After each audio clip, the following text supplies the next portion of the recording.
Hello, my lovely listeners. Welcome back to The Gentle Voice. Today's episode is one I know will resonate deeply, especially for those of you walking through the hard but beautiful path of self-discovery. We're diving into a concept that's made waves in the spiritual and self-help communities: shadow work. Maybe you've heard the term thrown around in TikTok, journal prompts, YouTube, or tarot readings, but what exactly is it? And more importantly, what do licensed therapists and psychologists actually have to say about it? Is it just a trendy term, or is there science and therapeutic value behind it? Stay with me until the end because I'm going to walk you through a step-by-step framework on how to begin shadow work in a safe and supported way. Now let's start with the basics. Shadow work was first popularized by Swiss psychiatrist Carl Jung, who referred to the shadow self as the parts of us we repress or deny. Things like anger, envy, shame, or trauma-based patterns that live in the subconscious. Now, according to Jung, our shadow self holds the very qualities we disown about ourselves. Yet those same qualities often unconsciously direct our behaviors. Today, many psychotherapists agree with this foundation. As psychotherapist Debbie Ford, author of The Dark Side of the Light Chasers, explains, when you hide part of yourself, you don't actually get rid of it. You just blind yourself to how it plays out in your relationships, decisions, and emotional patterns. Now, shadow work then is the process of uncovering and integrating these hidden parts, not to judge them, but to understand them.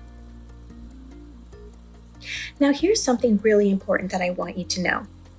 Real shadow work is not about blaming yourself or spiraling into self-criticism. In fact, Dr. Nicole LePera, known as the holistic psychologist, warns against doing shadow work without grounding techniques. She notes shadow work is powerful, but it needs to be paired with nervous system regulation. If you're diving into deep trauma without tools to stay grounded, it can re-traumatize rather than heal.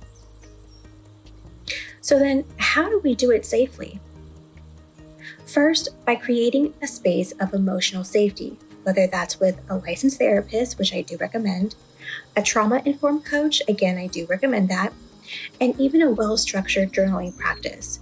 That's how I did it, and I believe that it worked out very well for me. So why is shadow work even necessary? Because when we avoid it, we unknowingly project our inner wounds onto other people. For example, if we've repressed anger from childhood, we may become hyper people-pleasing or lash out at others when that anger is triggered.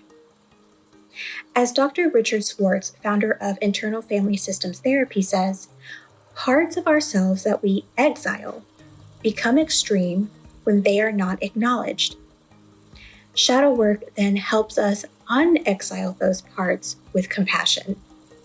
And here's the beautiful twist. When we do that, we begin to feel more whole, more in control, and more self-aware. Okay, now let's talk about how to actually begin shadow work. The first phase involves building self-awareness. You can start by noticing your emotional triggers.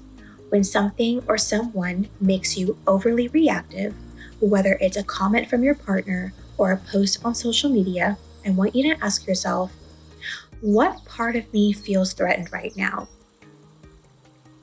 What am I trying to protect? Often our reactions are echoes from past wounds. Therapist Dr. Thema Bryant recommends daily check-ins with yourself. She wants you to try this. Every evening, write down the 3 most emotionally charged moments from your day and ask yourself what unmet need or story lies beneath each one. Now from there, you gently invite your shadow parts to speak. That's where journaling or voice notes come in. Let yourself express freely what you're ashamed of, angry about, or grieving over. This isn't about fixing anything in the moment. It's just about listening. As Jung himself said, until you make the unconscious conscious, it will direct your life and you will call it fate. The more we make space for the shadow, the more conscious and powerful we become. And here's where I want to pause and gently insert something deeply personal and true. Many spiritual influencers recommend making 2 lists, one for what I've lost and one for what I've survived. A method often referred by trauma expert Dr. Sarah Farion, and I hope I'm saying your name right. And while I deeply respect her framework, I want to offer a more gentler shift in language here. I believe calling it what I survived places us in a victim mindset. It's powerful to acknowledge survival, yes, but staying there for too long can keep us tethered to pain and not growth. In my own practice, I rename this second list what I experienced. Why? Because we're not just survivors, we're active participants in our own healing. That list becomes a record of clarity, resilience, and personal wisdom, and it should come from a space of power and not pity. Now let's talk about how this process changes us. According to trauma researcher and psychologist Dr. Gabor Mate, when we suppress pain, it doesn't disappear. It manifests in the body, in stress responses, and in patterns of self-sabotage.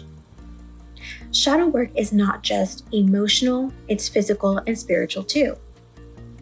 As you do this work, you might notice that you sleep better. You'll communicate more honestly.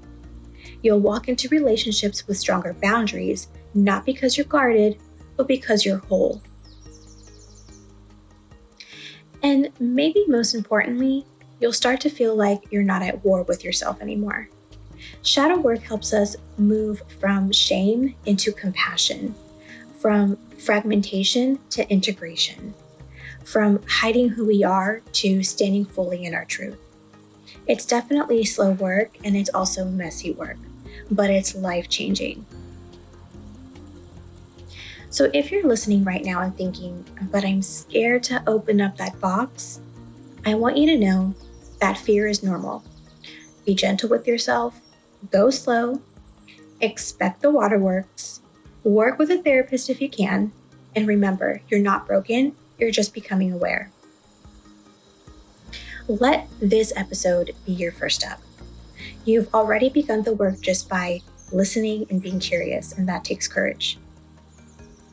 If this episode resonated with you, or if you found even one insight that made you stop and reflect, I'd be so grateful if you shared it with someone who needs to hear it right now.